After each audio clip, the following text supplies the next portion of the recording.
మార్కాపురం జిల్లా Markapuram railway station ను south central railway GM Srinivas సాధారణ తనిఖీల్లో భాగంగా పరిశీలించారు. అయితే ఈ తనిఖీలు పూర్తిగా నామమాత్రంగానే జరిగాయని ప్రయాణికుల సంఘాల నాయకులు తీవ్ర అసంతృప్తి వ్యక్తం చేశారు. రైల్వే జీఎం పర్యటన సందర్భంగా ప్రజా ప్రతినిధులు ప్రయాణికుల సంఘాల నాయకులను కలవడానికి అనుమతించకుండా చుట్టూ ఉన్న అధికారులు కట్టుదిట్టమైన భద్రత ఏర్పాటు చేసి ప్రజలను దూరంగా ఉంచారని ఆరోపించారు. అర్జీలు ఇవ్వడానికి ప్రయత్నించిన వారిని కూడా దరిదాపుల్లోకి రానివ్వలేదని, అతి కష్టంగా కొందరు అర్జీలు అందజేసిన వాటిని ఒక్క నిమిషం కూడా చదవకుండా తీసుకుని ముందుకు సాగడం ఆశ్చర్యానికి గురి చేస్తుందని తెలిపారు. మొత్తం రైల్వే స్టేషన్ ను 5 నిమిషాల్లో తనిఖీ చేసి వెళ్లిపోవడంతో ఈ పర్యటన ఉద్దేశమే ప్రశ్నార్థకంగా మారిందని వ్యాఖ్యానించారు. స్టేషన్ లో ఇప్పటికీ శుభ్రత, తాగునీరు, మరుగుదొడ్లు, సీటింగ్ సౌకర్యం, ప్లాట్ఫామ్ భద్రత వంటి కనీస వసతులు కూడా లేవని, సమస్యలపై ఎన్నిసార్లు అర్జీలు ఇచ్చినా ఎటువంటి స్పందన లేదని వాపోయారు. ఇలా ఉన్నతాధికారులు పర్యటనకు వచ్చినప్పుడైనా ప్రజల సమస్యలు విని పరిష్కార దిశగా చర్యలు తీసుకోవాల్సి ఉండగా మాట్లాడే అవకాశం కూడా ఇవ్వకుండా వెళ్లిపోవడం సిగ్గుచేటని ప్రయాణికుల సంఘ నేతలు మండిపడ్డారు.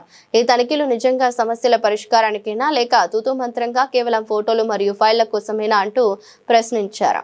మార్కాపూర్ రైల్వే స్టేషన్లో అనాదిగా సమస్యల పరిష్కారంలో పోరాటంతోనే జరిగింది తప్ప మార్కాపురంలో ప్రశాంతి ఎక్స్ప్రెస్ నిలుపుదలకు కానీ మొదటి నుంచి కూడా పోరాట ఫలితంగానే మరి ఎంపీ గారు అప్పుడు కర్ణంబర్లం ఉన్నప్పుడు టైంలో కూడా మేము ఇక్కడ వాళ్ళకు తెలియకుండా, రైల్వే వాళ్ళకి తెలియకుండా ఇక్కడ కార్యక్రమాలన్నీ మేమంటే మైక్ సెట్ దగ్గర నుంచి అన్నీ తెప్పించుకొని మేమే చేస్తామని అన్నప్పుడు వాళ్ళు భయపడి ఆ తర్వాత వాళ్ళు పెట్టడం జరిగింది.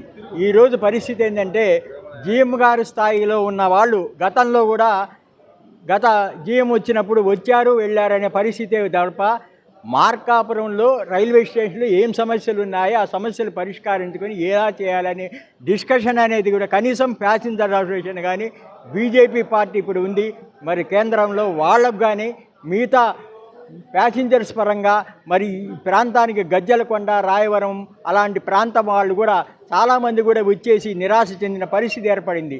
ఇంతటి దారుణ పరిస్థితిలో ఉంటే మరి అధికారులకు అక్కడేమో మనకు అవకాశం మీరు జీఎం స్థాయిలో సికింద్రాబాద్లో ఉంటే మనకు అవకాశం మీరు మాట్లాడడానికి అసలు దగ్గరికి పోయిన ఇక్కడ కూడా అదే స్థాయిలో చెప్పి మిగతా స్టాఫ్ అంతా జీఎం స్థాయి దగ్గరికి పోకుండా మాకు సమస్యలు చెప్పకుండా చేయడం అనేది చాలా దారుణమైన విషయం. ఇలాంటి పరిస్థితుల్లో వాళ్లకు ఇన్స్పెక్షన్ అని మూడో విషయానికి రాకూడదని ఒకటేసారి ప్రకటిస్తే మేము రాని పరిస్థితి ఏర్పడింది. ఎవరిని కూడా లోపలికి రాకుండా చేస్తే సరిపోయిండేది. మళ్ళీ వచ్చిన వాళ్ళని కూడా ప్లాట్ఫారం టికెట్ కావాలని జీఎంని కలుగుదానికి వచ్చామంటే కూడా కొంతమంది ప్లాట్ఫారం తీసుకెళ్ళని టీసీ వాళ్ళు డిమాండ్ చేయడం కూడా జరిగిన పరిస్థితి. ఇలాంటి పరిస్థితుల్లో మరి ప్రజలకు మరి ప్రయాణికులకు సౌకర్యవంతంగా చేయని పరిస్థితిలో మరి రైల్వే డిపార్ట్మెంట్ ఉందంటే చాలా సిగ్గుచేటు, శోచనీయమైన విషయం.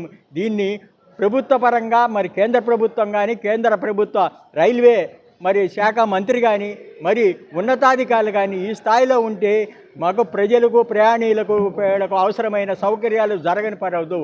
మాకు కనీసము అది కాకుండా ఇప్పుడు జిల్లా కేంద్రమైంది 1వ తేదీ నుంచి మన జనవరి 1 నుంచి జిల్లా కేంద్రమైన ఈరోజు పరిస్థితి చిన్న చూపే ఉన్న పరిస్థితి ఏర్పడింది. దీన్ని చాలా దారుణంగా మేము భావిస్తున్నాం. దీన్ని కనీసం ఒక 5 నిమిషాలైనా కేటాయించి అలాగనే 10 నిమిషాలు విలేకరులకు ఇది చేస్తాము, ఇది చేయబోతున్నామనే విషయాన్ని కూడా చెప్పకపోవడం, ఇదివరకు గతంలో ఇలాంటి పరిణామాలు ఎప్పుడు మేము కూడా యాజ్ రిపోర్టర్గా నేను ఉన్నప్పుడు కూడా నేను అనుభవించిన పరిస్థితి ఈరోజు ఏర్పడింది. చాలా దారుణం. 5 నిమిషాలు కూడా కేటాయించకపోవడం అనేది చాలా దారుణం. ఆ సమస్యలు చాలా ఉన్నాయి. ఎప్పుడో వచ్చిన సంవత్సరానికి 2 సంవత్సరాలకు ఒకసారి వచ్చే జనరల్ మేనేజర్ ఈ రకంగా ఉంటే ఇంకా డిఆర్ఎం కానీ వచ్చిన వాళ్ళు కానీ ఏం చేయని పరిస్థితి. ఏదన్నా డిఆర్సీసీ మెంబర్ ఉంటేనో నేను కూడా ఒకసారి చేసిన పరిస్థితి ఉంది. అక్కడ పోయి మొరబెట్టుకోవడం తప్ప వాటిల్లో కూడా కొన్ని ఫిల్టరైజ్ చేసి కొన్ని మాత్రమే పరిష్కారం చేసుకున్న పరిస్థితి ఉంది. కాబట్టి భవిష్యత్తులో అయినా జనరల్ మేనేజర్ కానీ డిఆర్ఎం గారు కానీ వచ్చినప్పుడు ప్రయాణికుల సమస్యలని ఏమిటి అని తెలుసుకోవాలి, దాన్ని పరిష్కరించేదానికి ప్రయత్నం చేయాలి. కొత్త రైళ్లు కావాలి. మాకు జిల్లా కేంద్రమైంది హైదరాబాద్కి ఇక్కడి నుంచి లేని పరిస్థితి ఏర్పడింది. మరి ఇక్కడ విజయవాడ ఉంది, రాజధాని కేంద్రానికి కూడా ఫ్రీక్వెంట్గా అవసరం ఉంది. ఒక 6-7 రైళ్లతో మాత్రమే కాలైపోయిన రోజు కూడా రైల్వే స్టేషన్ ఉండి అక్కడ మనకు బస్సు సౌకర్యంలో అందరూ కూడా మరి సామాన్య ప్రయాణికులు చేయడానికి పరిస్థితి లేదు. రైల్వేలో అయితే సామాన్యుడు కూడా ట్రావెల్ చేయడానికి అవకాశం ఉంటుంది కాబట్టి రైల్వే ఫెసిలిటీలు ఎక్కువగా చేయాలి. ఇక్కడ జిల్లా కేంద్రమైంది కాబట్టి ఎక్కువ ట్రైన్స్ ఏర్పాటు చేయాల్సిన అవసరం ఎంతైనా ఉందని మేము డిమాండ్ చేస్తున్నాము. ఈ కనుక ఇట్లా చేయకపోతే గతంలో మేము రైలు రోకో లాంటి కార్యక్రమాలు కూడా చేసిన పరిస్థితి ఉంటుంది. భవిష్యత్తులో కూడా అలాంటి కార్యక్రమాలు చేపట్టక ఉండడానికి వాళ్ళు ఏమైనా వెంటనే అధికారులు చర్యలు తీసుకుంటే మేము చేయము. కానీ భవిష్యత్తులో ఇలాంటి చర్య చేస్తే మేము ఇచ్చిన రిప్రజెంటేషన్కు తగిన కనీసం 2-3 నెలల్లో మాకైనా రిప్లై రాకపోతే మేము రైలు రోకోలు చేస్తాము, మరి ధర్నా చేస్తామంటే కార్యక్రమాలు మేము సవినీయంగా మరి రైల్వే అధికారులకు మరి రైల్వే మంత్రికి కూడా మేము ఒక హెచ్చరిక తెలియజేస్తున్నాము ప్రయాణికుల సంఘం తరఫున.